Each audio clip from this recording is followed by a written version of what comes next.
hip. This is our life. This is our passion. That's the spirit we... Brian Campbell. This is Morning Kombat. Just going to be honest with you. In all the years I've ever watched anything live, not something you can watch on tape, not something the next day, live. In all of my years in watching combat sports, that was the most incredible thing live. I'm not even talking in person. I mean just either watching at home or in person, whatever. Watching it when it happened. Terence Crawford stops Errol Spence Jr. in the 9th in what can only be described as a one-ass kicking.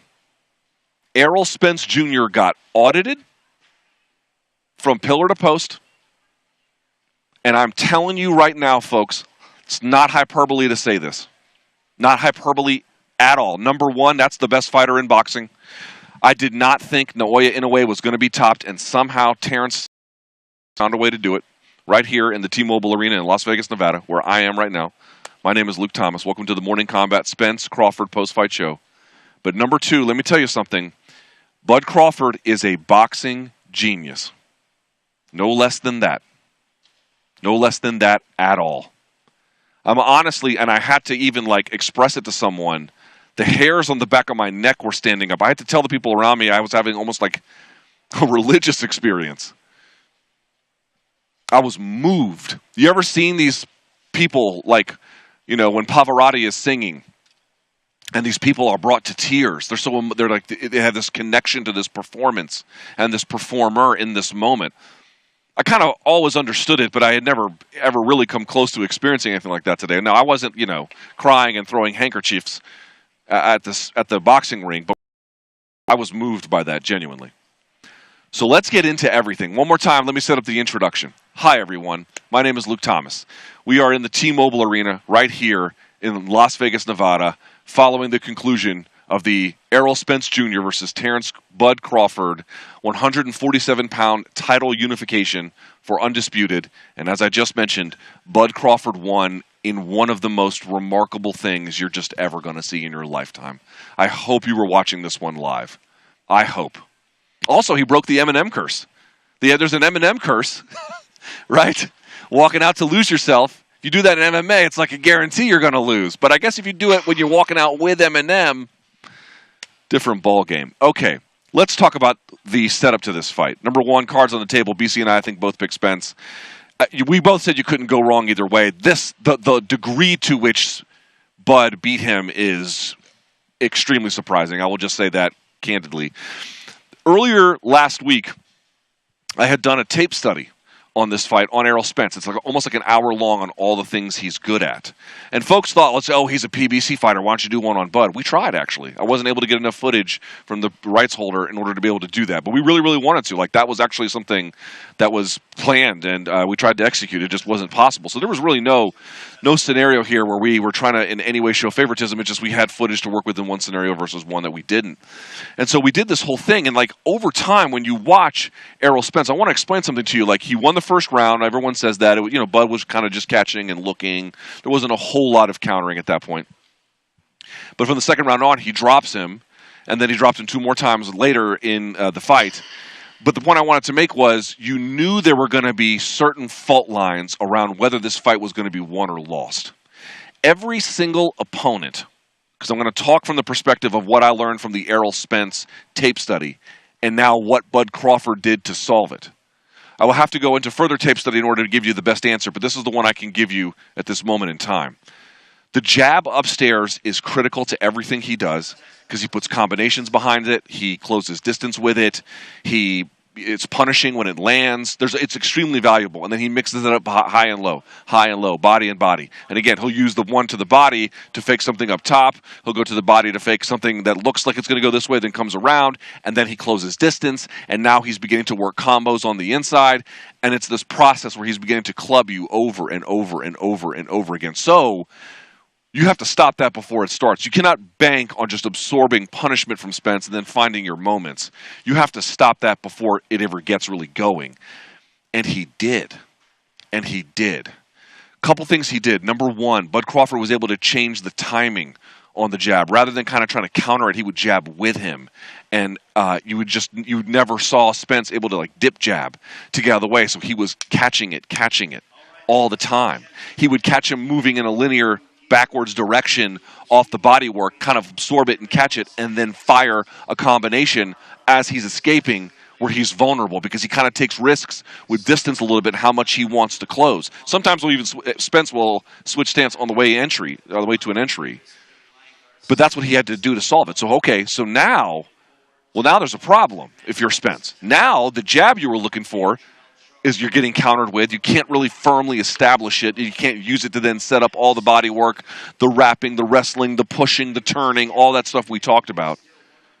So you're going to the body, but now you're getting lit on fire for that, even worse.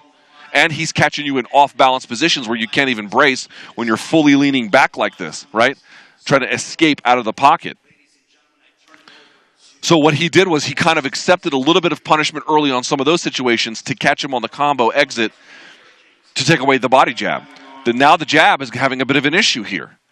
But here's the funny part. If you had told me that prior to this... Oh, I guess there's Errol Spence back there. Errol Spence is doing an interview right now behind us. It's the press conference. The press conference is going on behind us. Sorry, I did not know. Sorry, I heard Spence talking. If they say anything of note, please let me know. Okay, so the jab really got taken away in both directions. But then here's the funny part. This is what I was trying to say. If you had told me that Spence would be able to, if you told me that the fight was going to take place at distance, who would you favor? I would favor Crawford. More creative, makes effective use of his range, had a 2-inch reach advantage. You could see he really utilizes his frame very fully and expertly. Okay, fine, I would have believed that. But if you told me the fight was going to be on the inside, how would that look? I would have easily favored Spence. He got beat there too. He couldn't get anything going. The defense that he was able to employ. Did you notice that Crawford had just a little bit of a shell he would create that it would enable him to keep a high guard with his shoulders kind of rolled forward like this to enable him to catch most stuff coming around, including like all those like hooks to the body that Spence loves to throw in combination, and yet it would keep him where he could throw tight stuff off the inside. They were catching him in the center every time he brings his head over into it. It's just hard to catch if you're anybody else where they kind of have to cover up. They already went into this fight with the right kind of defensive shell that enabled them to get off tight offense in close quarters while catching stuff just enough to be able to get that offense off, not eat too much damage, just in the right space. And then, of course, when he was backing out, they would catch him there. The other thing that was impressive was Bud stepped on the gas when it mattered and then hit the brakes when he needed to. There were times when, the pacing of this was like perfect from him because you had a very dangerous, very resistant opponent. You can't just march him down and try and really finish him. That's a recipe for disaster, so he didn't. But he just continuously found all the things he was looking for and just applied it and applied it and applied it. And all of this talk about how it was going to be Spence who eventually broke Crawford, it went only the other way. Now, the referee humanely intervened, but just the same, it was him that got taken to school. It was him that got slowly beaten up, and then he couldn't have the same defensive shell that he wanted to. You could see he was losing confidence over the course of that bout. Dude, they had an incredible game plan for this contest. I thought all week, you thought, well, Crawford will be big enough, and then he gets on the scale yesterday, and you're like, damn, dude, that's like the best he's ever looked in this weight class. He was at the right weight. He had the right pace. They had the right defensive shell. They knew exactly where his head was going to be. They knew what combinations to go to. They knew what the lines in the sand were that they had to win. There were certain battles that they had to win. If you're going to beat Errol Spence, you have to have an effective answer for his jab, period. You can't win if you don't do that, and they did. And then, on top of it, You got to see some of the magic of what he can do, the combination punching, the shot selection, the accuracy. How about the trap setting where he kind of pulled himself into the ropes, got Spence to open up because he knew he was getting desperate, then countered him with that right hook. And, oh, by the way, ladies and gentlemen, I just cannot believe what I'm about to say is true, but it's true. Bud Crawford, his normal stance is orthodox. He fought that entire fight in southpaw. Bud Crawford broke his hand when he was younger. And rather than losing time in the gym, he just decided to practice boxing in southpaw. And he usually fights other southpaws as a southpaw. Nothing there is new. I just want to point out, he just beat a guy who had 3 belts, was undefeated in this weight class. And if, Bud had stayed with Top Rank, would go down, and still will, I think, as one of the best welterweights in the division's history. Again, there's going to be a long list, but he will be among the esteemed. And he did it from the southpaw position. Now, that's not his natural one. I guess at this point, and there's been evidence of this in other cases, you could say that he's even better in southpaw in certain cases, or he can be even more dangerous in certain ways. Yes, that's true. Like, southpaw is not his natural stance, but it can still be one of his better ones, depending on the situation or the context. I'm just pointing out he did it from a stance that he only picked up because he just didn't want to wait for his right hand to heal, and he got world class at that too. I don't even know what to say. That is one of the most impressive feats by a combat athlete I have ever seen in my life. From the game plan, every piece of that game plan was exactly right. Every piece of the execution was exactly right. His energy this whole time has been exactly right. The pacing, exactly right. I mean, how can one person get that many things so supremely well done all at the same time? I will tell you how. You just have to be one of the special ones. There are guys who are good. There are guys who are very good. There are guys who are elite. And then there are the special ones. He will go down, first guy to unify at 147 ever. This is his second weight class where he's now unified. When he unified in the previous weight class, he beat Julian Ndongo. He stopped him with body shots in the 3rd round. He is beating the brakes off of these guys while he's collecting all of their belts. He's talking here behind me. He beat him so bad, by the way, that I don't even know if there's going to be interest in a rematch. Now, the loser can enforce it. It sounds like he's going to enforce it. And the winner gets to pick the weight class. So there's a question of what weight class would you do it at. If it's at 147, which was this fight was at 147, all the belts are on the line. You could do it at 154, and none of the belts are on the line. But if you do it at 154, it's a favor to Spence more than it's a favor to Crawford himself, even though Crawford gets to pick. So I don't know. I don't know what's going to happen. It looks like Crawford's going to have to beat him twice, but he beat him. Of all the things you could have told me, that he was going to beat him so bad that you would think of the rematch as unnecessary, that was not something I took seriously. And I even thought, believe me, Crawford winning is no surprise. Zero surprise. Anyone's like, how could Crawford win? Crawford, you had to know. How many times we say 50-55, 50-55? I mean, it wasn't. But, in terms of rationalizing the guy's chances, you had to respect it enough to at least say, like, he's got a good chance, right? Like, so that part is not surprising. But the depth of the absolute ass-kicking in a southpaw stance in every little dimension, in the grand scheme of the strategy and in the fine details of execution, Bud Crawford and his team weaved an absolute tapestry that is, just one of the most beautiful things I've ever seen. One of the most beautiful things I've ever seen in terms of what a combative athlete can do. Genuinely moved. Genuinely moved. And I know that there were folks heading into this event who were saying, like, is it going to be like Mayweather-Pacquiao where it kind of underwhelms? I mean, I guess you could say it was so one-sided that You weren't sure, maybe some people checked out halfway through when the suspense was gone. But I'll tell you what, my heart was racing when he dropped him the first time. I was like, oh my God. Folks, when Errol Spence got dropped in the second round here tonight, that's the first time that's ever happened to him. And it happened to him 3 times in one night. Never happened to him before. In all the rounds he's ever fought against all the previous champions, against all those guys, they couldn't put him on his ass. Bud did it 3 times and probably would have done it a 4th, if not put his lights out completely, if the referee did not intervene from the southpaw stance. Dude, what? It's the level of accomplishment here is like staggering. It's like staggering, and I'm trying to process this in real time. We know that most MK fans aren't like that big on boxing all the time. We understand that. But I don't know how. I'm not asking you to rate it as highly as I am rating it in terms of what it means to me, in terms of the things I've seen.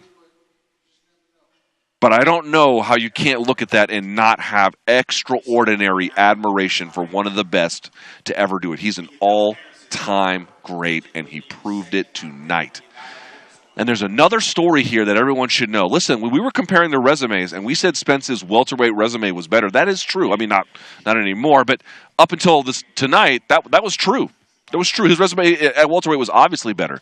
But you got to be careful about what that means in boxing, because a lot of guys don't get the same opportunities or whatever. And listen, has Bud played every situation at every point in a way where he's, anything that's ever gone wrong is someone else's fault? No, like there's obviously a measure of blame that every great fighter and fighter period, any professional has to take for their own career.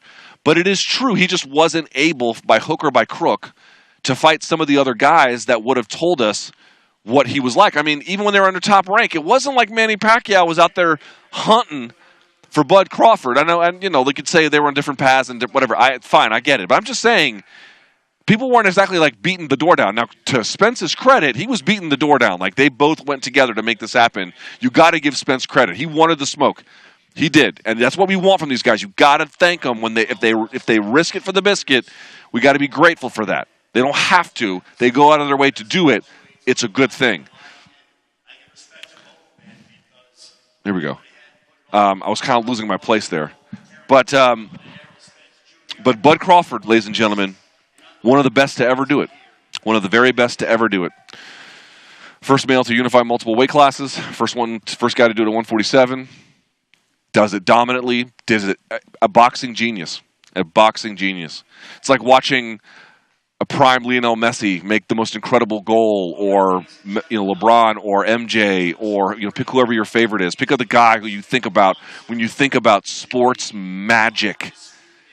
I mean it, y'all. I mean it. Like so if you stay in the fight game, it will harden your heart. It's harder and harder to be impressed. It's harder to be as moved by everything. And I was overwhelmed today by Bud Crawford. Overwhelmed. Grateful that I got the opportunity to be here on a night like this and watch a man do that. Grateful that I got to exist in an era where a fight like this could be made and I got to be witness to it in real time. Grateful. Gratitude. What was it like to watch the great Bud Crawford? Dude, it was fucking awesome. It was fucking awesome, is what it was. That was awesome. I am glad that I've got to watch Errol Spence's career as up close all these years. My admiration for him doesn't change. And again, one more time, he went out of his way to make this fight happen. He could have fought Keith Thurman. He said, no, I want to make this fight happen. Good.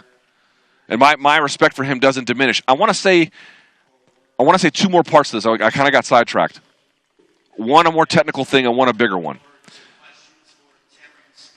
People in the fight game, and listen, Bud has given bad interviews a lot. Not all the time. He was really good this week. But have there been bad, or just, not the funnest Bud Crawford interview? Yes, of course. Yes, of course. But people were saying you couldn't promote the guy. No one cared, blah, blah, blah. He's going to be one of the biggest stars in boxing after a night like tonight. He's going to be one of the biggest. It turns out he could have been this big, perhaps even a while ago. And his career was, again, whoever you want to blame, but his ascension as a star was suppressed by all of that. And look at where he has arrived tonight. Magic. Magic. Absolute magic. Technical detail, if I may, here on this night. I guess BC's doing his. Is BC doing his UFC show? Yeah, I heard that was a good show as well. He's doing it as well? Yeah. Is he clothed?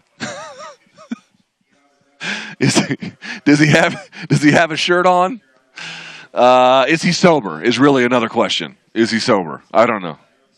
He's got the tie-dye MK shirt on? Dude, you know he hasn't showered in like 3 days.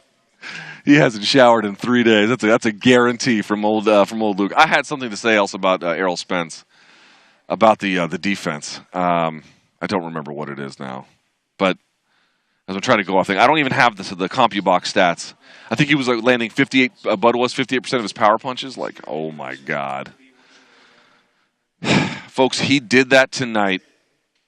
He did that tonight to one of the best guys in this division's history. Not like, all time, like top 5. I don't mean that. But, certainly, if you're a 3-belt champion in this division, it's pretty good. Oh, here are the CompuBox stats. Okay. Damn, dude. Crawford crushed him. Jesus Christ. Listen to this. Total punches to the body landed 185 for Crawford, just 96 for Spence. That's unheard of. Oh, I know what I was going to say. Crawford, 87 jabs to the body, just 33 for Spence. Not going to win that way. Power punches, 98. 60% of his power punches landed, just 63 total, 34% for Spence. This is what I was going to say. I know he got dropped, but then like the 3rd or 4th, 5th round, when you notice something like the jab's not working, the body jab's not working, the infighting's not working, the inside wrestling, how many times did you notice the lead hand of Bud kind of steering Spence away? Like he was using Spence's weapons against him. I want to point out something. Like in the Kell Brook fight, Kell had an answer for his jab too. He's kind of jabbing over the top. And it was working at times, but Spence kind of just ate it, blocked it, just different defensive responses, but then just broke through where now he's able to do enough work and Kell can't keep up, and then he gets overwhelmed and then he gets finished. He broke his face. He broke Kell Brooks' face. Okay? So it worked. And like Ugas tried to like hang in there and, for a while was able to do it, but then Spence broke through. It worked. Same thing with Porter. It took longer, but in the later rounds, it worked. Or certainly in the 11th round, it worked. But like you can see this thing, like the Van Eerden fight, he broke through. It worked. The Mikey Garcia fight, that was a little more on the outside, but you get the idea.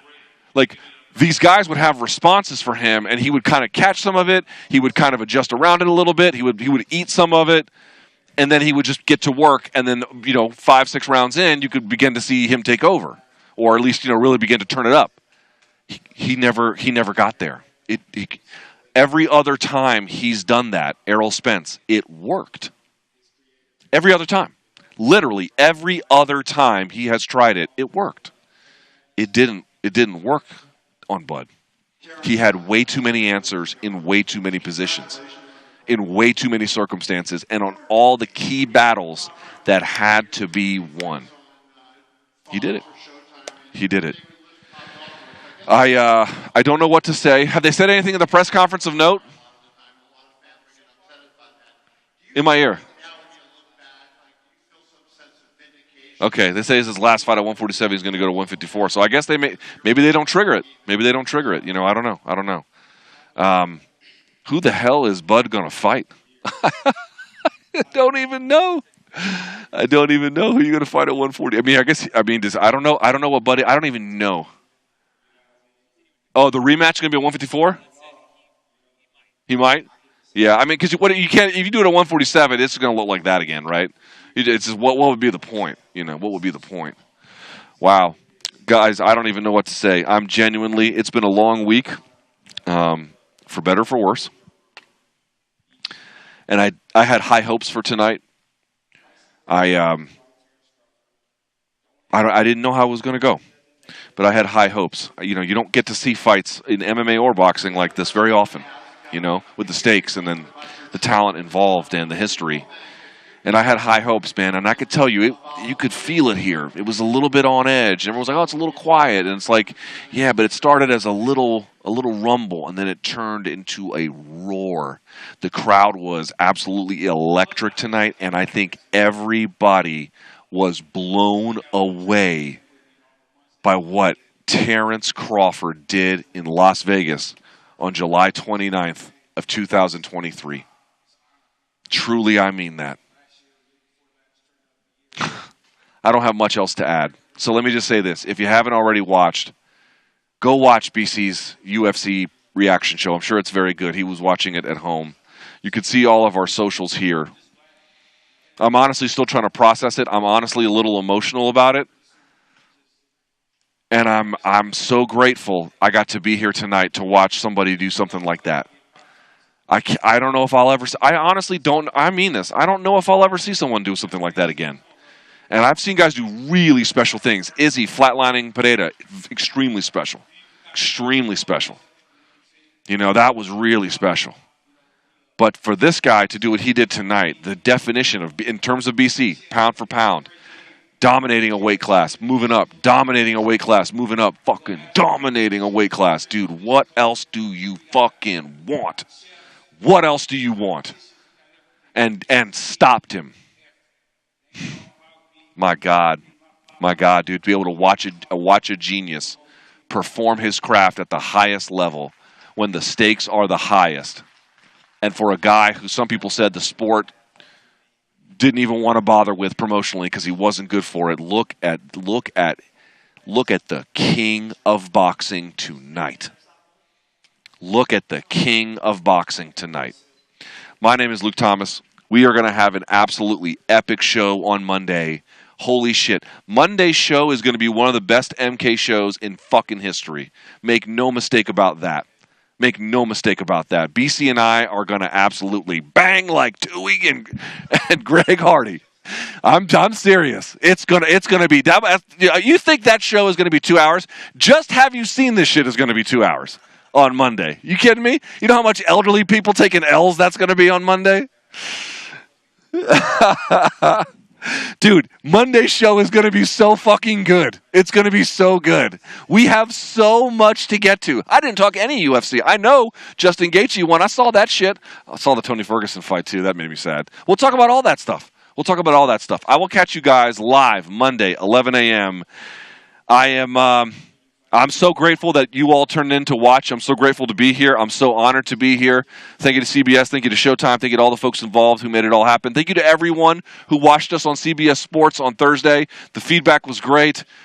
And I'm out of here. I got a bird to catch. I love you all. I wore a purple tie for my daughter. I love you. Te amo. Violeta, te amo. Be more. All right. Until next time, boys and girls, I'm out of here. Get some sleep. Holy shit.